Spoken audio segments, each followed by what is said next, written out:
Hi అండి. ఈరోజైతే మా పిల్లల కోసం కప్ కేక్స్ చేశాను. రాగి పిండి 1 కప్ తీసుకున్నాను. బెల్లం 1 కప్ తీసుకున్నాను.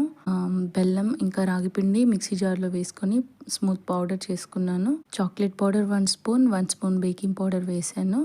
పావు గ్లాస్ వాటర్ వేసాను. మీ దగ్గర మిల్క్ ఉంటే వేసుకోండి.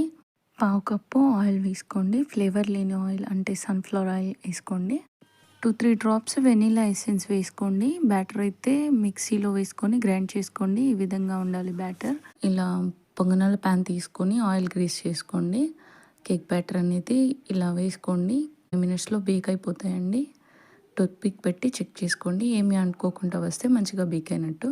ఇలా సాఫ్ట్గా చాలా బాగా వస్తాయండి. 5 మినిట్స్లో అయిపోతుందండి. Tasty and healthy, rich in iron, calcium అండి. పిల్లలైతే బాగా ఇష్టపడి తిన్నారండి. నచ్చితే లైక్ చేయండి. హాయ్ అండి. ఈరోజైతే మా పిల్లల కోసం కప్ కేక్స్ చేశాను. రాగి పిండి 1 కప్ తీసుకున్నాను. బెల్లం 1 కప్ తీసుకున్నాను.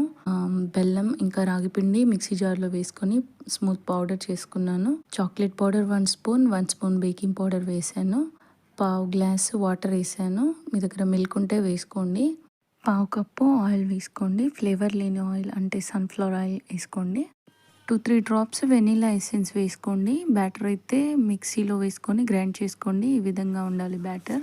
ఇలా పొంగనాల ప్యాన్ తీసుకొని ఆయిల్ గ్రీస్ చేసుకోండి. కేక్ బ్యాటర్ అనేది ఇలా వేసుకోండి.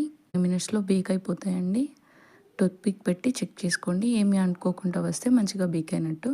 ఇలా సాఫ్ట్గా చాలా బాగా వస్తాయండి. 5 మినిట్స్లో అయిపోతుందండి. Tasty and healthy, rich in iron, calcium అండి. పిల్లలైతే బాగా ఇష్టపడి తిన్నారండి. నచ్చితే లైక్ చేయండి.